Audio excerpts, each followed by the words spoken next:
Hello and welcome to Atop the Fourth Wall, where bad comics burn. We continue our look at the journey of a small creature in its efforts to smoke weed and steal money from squatters. Last time on The Hobbit! Bilbo Baggins, hobbit and resident of the Shire, is bullied into accompanying a party of 12 dwarves, only one of whom is important. Despite numerous brushes with death in regards to creatures much larger than him who are all obsessed with eating him, Bilbo has survived and fallen down a hole, separated from his companions. After finding a ring randomly in a cave, that probably isn't important at all, Bilbo encountered this walking and talking advertisement for skin lotion named Gollum. The two are to play a game of riddles. If Bilbo wins, Gollum will show him the way out. If Gollum wins, he gets to eat Bilbo. Damn it, if only Bilbo had some Hostess fruit pies to offer instead! Let's dig into The Hobbit number 2 and see just how Bilbo gets himself out of this situation. Unless you're already familiar with the story and thus know the answer to that and don't really care.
The cover is good for the most part, depicting, of course, the most remembered scene of The Hobbit across any medium, the meeting of Gollum and Bilbo. It's this meeting that's responsible for the Lord of the Rings series, although amusingly enough, this is actually changed from the original book. The version most people have read was altered from the first edition of the book as a result of the changed premises made for the Lord of the Rings series. Originally, Gollum bet the ring in this little game of riddles. Lord of the Retcons! Really, my only problem with the cover is how close Gollum and Bilbo are to each other. The problem with having my biggest exposure and interest to the universe be the Peter Jackson movies is that I fully expect Gollum to leap out and bite Bilbo's nose off since he's so close. Also, in this version, Gollum actually has pants.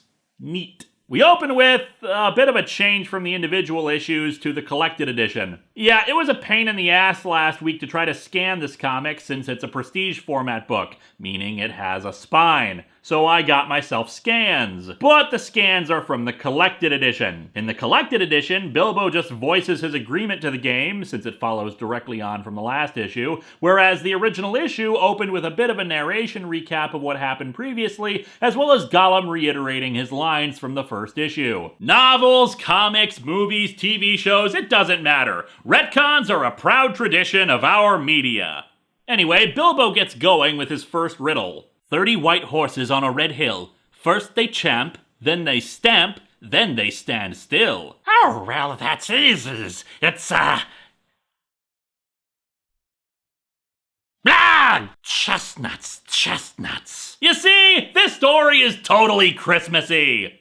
Teeth, my precious. But we has only 6. To the dentist and back again, a Hobbit's Tale. The riddles continue like that back and forth, their difficulty increasing. That being said, I understand completely why it was cut down so much in the film version, because it's hard to make guy sitting around trying to solve a riddle into a tense sequence when there's really nothing stopping Bilbo from stabbing Gollum and forgetting the whole thing. Imagine you know the answer, of course, or can guess it as easy as winking, since you are sitting comfortably at home and have not the danger of being eaten to disturb your thinking. Yeah, except Bilbo looks positively bored. He looks like Gollum just asked him why the chicken crossed the road. And speaking of the pretend you know the answer thing, that's another children's book thing, but I have to say, for a children's book, these riddles are ridiculous. Most of these are fine, abstract, yes, but on a high difficulty. But then what the hell is with this riddle? No legs lay on one leg, 2 legs sat near on 3 legs, 4 legs got some. What child would ever get that? Hell, what adult would get that? Even looking at the actual answer, I was baffled how anyone could arrive at it. And don't tell me you got it the first time. No, you didn't. It's completely inconsistent with how the rest of the game has gone. The answer is fish on a table, man at table sitting on a stool, and the cat gets the bones. For starters, tables usually have 4 legs, and people usually sit on chairs and not stools, and either way, it tends to be 4 legs regardless, so the riddle is already bizarre because it requires thinking about exceptions rather than what you normally think of. Secondly, the cat gets the bones? Bones is not the same as some, unless this proverbial person in the riddle is trying to kill his cat. And finally, this riddle is particularly bizarre because all of the other riddles, except one, but I'll get to that, have a single word answer to them. Time, mountain, wind, etc. The only other exception is the answer of the sun on the daisies, but honestly, the way that riddle is worded, you could just go with the sun. The riddle is bullcrap and Gollum should have thrown a rock at Bilbo for it. Anyway, let's get to the gist of it. Bilbo runs out of riddles, and as he's had more difficulty thinking of the answers, Gollum has gotten closer to him, now resembling the cover, but in a much more menacing manner than what we saw there. It's got to ask us a question, my precious. Yes, yes, yes. Just one more question to guess. Yes, yes. Okay, I've got it. Why is it pronounced debris when there's an S in it? Shouldn't it be debris? But Bilbo simply could not think of any question with that nasty wet cold thing sitting next to him and pawing and poking him. Actual experience of any woman at a comic convention. Bilbo finally figures out the best question to ask. What does he have in his pocket? Gollum is of course flummoxed even after being given 3 guesses. And after he gets it wrong, Gollum is pissed and wants to know what it is that he's got in its pocketses. You know, why did Gollum develop the speech impediment? Was that actually Sauron's thing and it just got carried over onto the ring? There's an idea. If he actually created the Ring of Power just to fix the way he talked and things got a little out of hand. Gollum finally agrees to lead Bilbo out, but he wants to grab some stuff first. In particular, his birthday present. In case you're unfamiliar with the story of Gollum, just like with character names, even objects and places need to have multiple names, so Gollum calls it his precious and his birthday present because he found the ring on his birthday. People have pointed out that the names thing is in conjunction with Norse mythology, in particular the Poetic Edda. I'll be getting to that in a bit, but let's focus on the creepy little monster person who likes shiny things. See, he can't seem to find his birthday present. And since Bilbo won't tell him what he's got in his pockets, Gollum quickly puts 2 and 2 together. I'm so curious how the hell he lost the thing so far away from the lake when he's so obsessed with keeping it close to him. I mean, yeah, I guess it's possible he dropped the thing so far away, but look at this guy. Does he really seem like the kind of person who would go off on his own to McGondor's for a burger? But yeah, Gollum charges at Bilbo, and he decides to make a run for it, slipping his hand into his pocketses and putting the ring on. To his surprise, he turns invisible. Oh, and indeed, Gollum admits he dropped the ring when he had twisted that nasty young squeaker. Gollum killed a chew toy? With Bilbo invisible, Gollum figures he'll head back to the actual escape route, but unfortunately, he exposits this out loud, letting Bilbo follow him, shove him aside, and make his exit, all the while Gollum shrieking that he's a thief. Bilbo briefly considers killing Gollum, but is overcome with pity for the miserable being. Hey, don't feel too bad for him. He seems happy enough. He gets to set his own hours, he owns his own home, and he's got plenty of fresh fish to eat. Plus, he's got pants. He's living the dream. Using the invisibility granted by the magic ring, Bilbo is able to make his way past the remaining goblins searching for the dwarves and then outside. He manages to catch up to the dwarves, still invisible, and overhears them talking about him. He has been more trouble than you so far. If we have got to go back now into those abominable tunnels to look for him, then drat him, I say. What's the Elvish word for prat? Also, drat him? Is that a dwarf thing or a British thing? I mean, yeah, children's story and fantasy world, no swearing, but not even fi on him or something? In addition, the only trouble he got you into was with the trolls, which you guys sent him on instead of going yourselves, and he woke you up to warn you about the goblins. You guys have been taken prisoner twice now and needed others to rescue you. In any event, Gandalf wants to go back for him, but Bilbo decides to make his presence known. They wanted to know all about his adventures after they had lost him. Well, single adventure, we should say, since the grand total of things he did was tell riddles to Gollum and sneak past some goblins. Bilbo told them everything, except about the finding of the ring. Not just now, he thought. Good on you, man. They were willing to leave you behind and were complaining about you when they thought you couldn't hear. Probably best to keep a few tricks up your sleeve. Gandalf seems a little suspicious on how he was able to sneak past the goblins, but they otherwise realize they have to get a move on since the goblins will probably be after them come nightfall. I wouldn't worry too much about that. The goblins have to work overtime to turn this entire place into the town of Nilbog. You know, scenes like this would have been a perfect opportunity for some character fleshing out, with some dwarves willing to go back for him for various reasons, and others not so willing for other reasons. A lot of people have been pointing out that the number of dwarves and their lack of characterization is actually meant to be a throwback or homage to older Norse styles of storytelling. Beowulf in particular was brought up by several people for parallels. Well, that's great! And I don't care, because I'm not reading this novel because I want to see how terribly clever the writer is in style. I'm here to read a novel in modern times, even the then modern times of when it was written. And I'm curious why exactly he couldn't both homage it and still tell a compelling story with thorough characterization for a larger group of characters. Someone else brought up that 7 is apparently a good luck number for dwarves. Fantastic! Have it be 5 dwarves, Gandalf, and then Bilbo is needed to be the 7th. Less characters, more room for individuals, still can have funny names for the kids, still a significant party number for the task, and if some do get left out, well, it doesn't feel as silly as leaving out 11 entire people without dialogue or character. Plus, it makes more sense to split a treasure 7 ways than 14. Now, let me make something clear here. The story is still good, and I'm still enjoying it. I'm just being critical because I'm approaching this with my own biases and beliefs about how this sort of thing should be told. You do not require my vindication to like or dislike something. I'm just the guy who's making drug addict jokes about the hairy-footed guy's tobacco. Unfortunately, they're not on their journey too long before they're set upon by a new threat: wolves.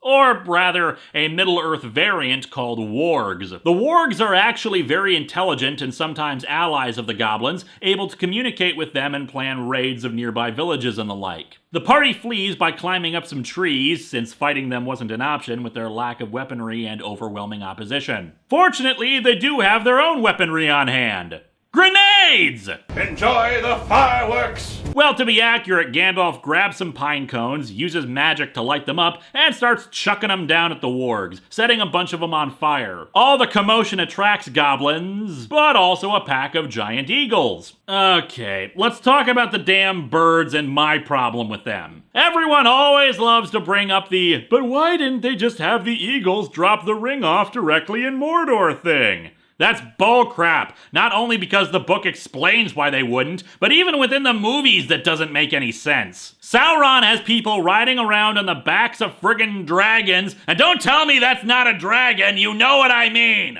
Sauron has air support! And even if he didn't have any air support, I think that big-ass eye in a tower would spot a big-ass bird heading towards the volcano. And he has archers! Lots of archers!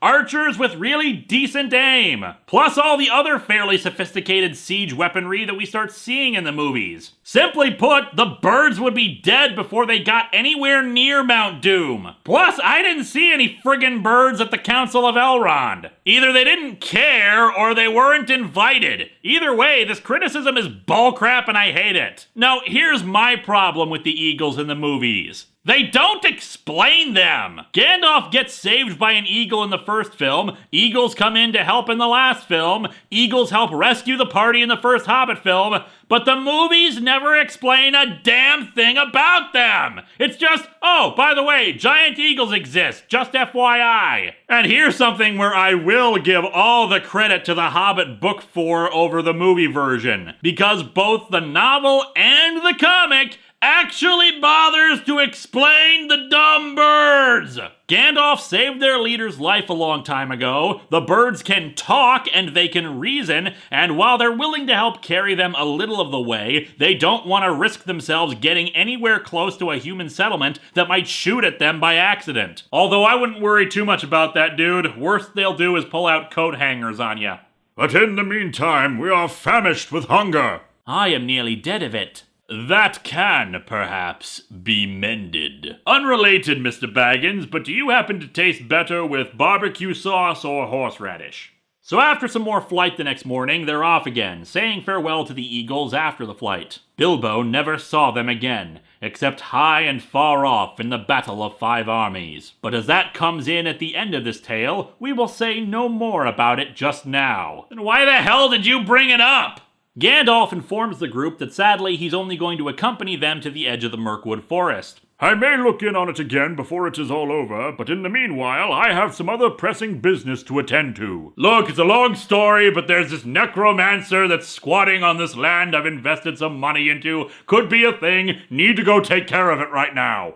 However, before he goes, he has to ensure the party is taken care of since all their supplies got left behind in the mountain. As such, he's going to bring them to a shapeshifter he knows of who may be able to assist. But first, these bees are so big, if one was to sting me, I should swell up as big again as I am. A deadly bee weapon. Bees, my god. Gonna pretty much skim over this bit since it's not really all that important. He's heard of the shapeshifter named Beorn from Radagast the Brown, pretty much his only mention in the actual book. There's an amusing bit where, instead of bringing the entire party down at once, he just keeps bringing them in two at a time in order to not overwhelm the guy with so many at once, distracting Beorn with the story of their adventure up to this point. It's hard to give any criticism of his translation to the big screen because the final Hobbit film isn't out yet here, and thus I don't know how it'll play, but he is a different sort of character. Here, he's friendly and fairly jovial, if serious when he needs to be, while in the film, he's somber and distrustful due to a tragic backstory. But whatever, we've still got about 20 pages to burn through. Beorn warns them not to stray from the path for any reason while they're in Mirkwood, and to not drink or bathe in the water. For I have heard that it carries enchantment and a great drowsiness and forgetfulness. I've only heard about it, but I can't seem to remember where I heard it from.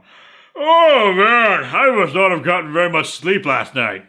And thus, at the edge of Mirkwood, they part company with their ponies, as Beorn had asked for their return, and with Gandalf as he heads south to do his thing. I'm not sure what Tolkien originally intended the reason to be for Gandalf to head off like this, but it ultimately works to the story's benefit. Gandalf, as I said last time, basically acts as a kind of repeated deus ex machina for the group, either rescuing them or, as we saw, leading them to Beorn. Without Gandalf, it requires Bilbo to step up and actually be a hero in his own right in Mirkwood. And oh my god, Mirkwood! This was a bit of a slog to get through while reading the book. Basically, it is a long journey through the place, and it sucks for them. They start running out of food and water, strange nightmarish noises, pitch blackness at night, a pervading sense of anxiousness. It's a pretty hellish environment. And that would be fine, and the coloring in the comic gives it this yellowish tint that's altogether unpleasant to help the idea. But no, the problem in the book is the complaining!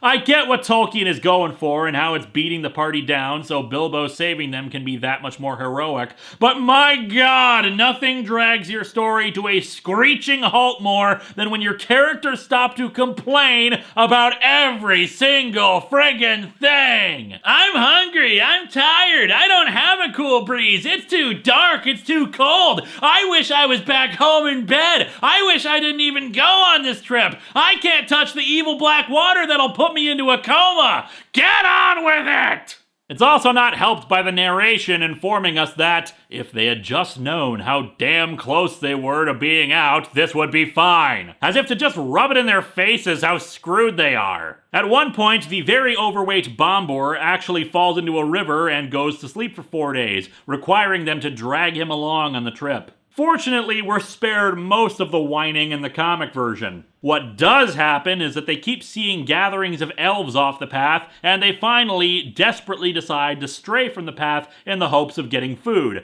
But each time they approach, the elves just disappear. However, these are not illusions or mirages, as we later discover. The elves are just being dicks to them. And yet the book at one point describes elves as being good people. But let's get into what we're really all here for in fantasy. Giant spiders! In the darkness and unrelenting atmosphere of Mirkwood, Bilbo is separated from the others and falls asleep. A giant spider comes down and starts wrapping him up in webbing to eat later, but fortunately Bilbo awakens and shoves his sword right in the spider's head. Somehow, the killing of the giant spider, all alone by himself in the dark, without the help of the wizard or the dwarves or of anyone else, made a great difference to Mr. Baggins. He felt a different person, and much fiercer and bolder, in spite of an empty stomach. This was the beginning of Bilbo's career as a serial killer. I will give you a name, and I shall call you Sting. I would have gone with Face Stabber myself, but that's just me. Bilbo comes upon a nest of the giant spiders, discovering the other dwarves have all been captured. Naturally, since everything in this land talks, the spiders can too. The universal topic among all races of Middle-earth is food. Using his magic ring, Bilbo goes invisible and starts chucking rocks at the spiders to get them to leave the dwarves alone. He's got a damn good arm, too. The narration says that 2 of the spiders fall dead from his rock throwing. You know, if this burglar thing doesn't work, Bilbo could probably have a fruitful career in baseball. Bilbo leads the spiders off and infuriates them both by chucking more rocks at them, but also making up a song on the spot to mock them. But what could he possibly sing to distract them? Ooh, child, things are gonna get easier. Ooh, child, things'll get brighter. Bilbo doubles back and gets to work freeing the dwarves. They quickly come up with a plan, a combination of Bilbo's invisibility and them gathering rocks and sticks to finally kill all the spiders. He reveals the existence of the ring to them and fills in the gaps of the story, and fortunately no one blames him for keeping it a secret. Unfortunately, they also soon realize that Thorin is gone. The narration quickly fills us in. Like Bilbo, he had been separated from the others, but in his case, he was captured by the other inhabitants of Mirkwood besides giant spiders.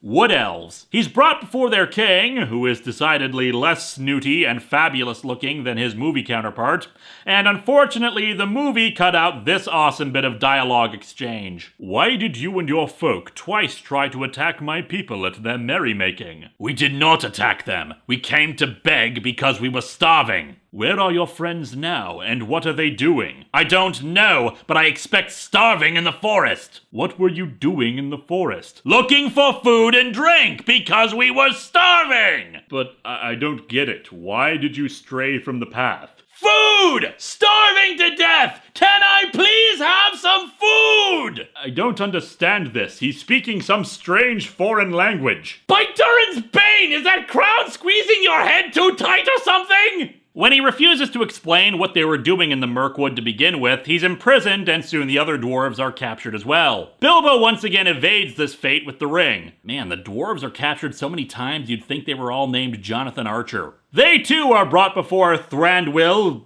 Thrandar, I don't care. Brought before King Link from Legend of Zelda, who complains about their presence. It is a crime to wander in my realm without leave, using the road that my people made. Did you not pursue and trouble my people in the forest, and rouse the spiders with your riot and clamor? Maybe they would have left you alone if you had said hi instead of just rudely teleporting away. How did you do that anyway? They're locked in separate cells, but Bilbo is able to get the lay of the land and come up with an escape plan, lifting keys off a guard while said guard is busy drinking some heavy wine in the midst of a party and falls asleep. He then frees all the dwarves while the elves are distracted by the party, then leads them to the lower areas of the castle, which has an opening into the river where they drop out empty wine barrels. The barrels are then tied together by the elves and floated over to the nearby town in a lake called the Lake Town, right near the edge of the Lonely Mountain, their final destination. The dwarves get into the barrels and are easily tossed down, except for Bilbo, who forgot that there was nobody on hand to secure a lid on a barrel for himself, so he had to just cling to a barrel in the icy cold water and float down with them. Somehow surviving potential pneumonia, he evaded some of the elves along the shore who overheard his wet footsteps, and finally onto the raft they had made of the barrels. And so our comic ends with them beginning to move the raft towards Lake Town. This is a heavy load. They float too deep. Some of these are never empty. If they had come ashore in the daylight, we might have had a look inside. No time now! Shove off! You shove off! This comic, like the first issue, is still really good. It does have a singular failing, though. You probably didn't notice it because I didn't bring it up during the majority of the recap, mostly because of how long this is already, but there is a lot of text in this one. More so than the first issue. Just tons and tons of narration lifted from the novel. And that's perfectly fine for the purposes of the adaptation, since a lot of the book doesn't actually have direct dialogue, but there's just so much of it in this book. It crowds out a lot of the artwork, and some of it you don't really need to have, like the bit I joked about earlier about mentioning the future Battle of the Five Armies. Speaking of, next time we conclude our look at the Hobbit comics, and I offer my sincere apologies for not being able to give any thoughts on the final movie of the trilogy, since it won't be out by then. But hey, at least I'll be able to spoil it for anybody who doesn't know anything about the story going into it. Wait.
Get it done before Christmas, he says. Bah! As if I haven't been working on this in my spare time! Oh wait, I haven't. Bah! I just think he should have just let me work on Poyo's new voice. Maybe I'm just complaining because this is so beneath me. I've already done this before with myself. I want to work on new projects, not rehashing old ones for others. It's so dull for me, I'm liable to start talking to myself. I detected the dimensional anomalies. Don't try to deny he's here. I have one question for you. Where is Jaeris?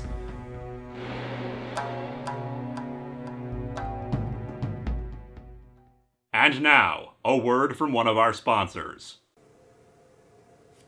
Hello, I'm Crimson Rogue, host of The Book is Better and all-around admirer of the written word. And as you can tell from the show's totally unbiased title, we feature plenty of books here. However, far too often people, like those in Hollywood, try to recreate these fantastic novels but have no idea what they're doing. Characterization gets dropped, plot lines get rushed, or the script relies on special effects over storytelling, and it's important to understand where these movies went wrong. Now, obviously, there are limitations in both books and movies, and often the book is better, but sometimes the movie's better.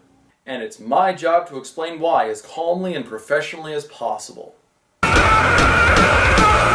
Stop breaking character! Okay, so I might have a bit of an anger management problem.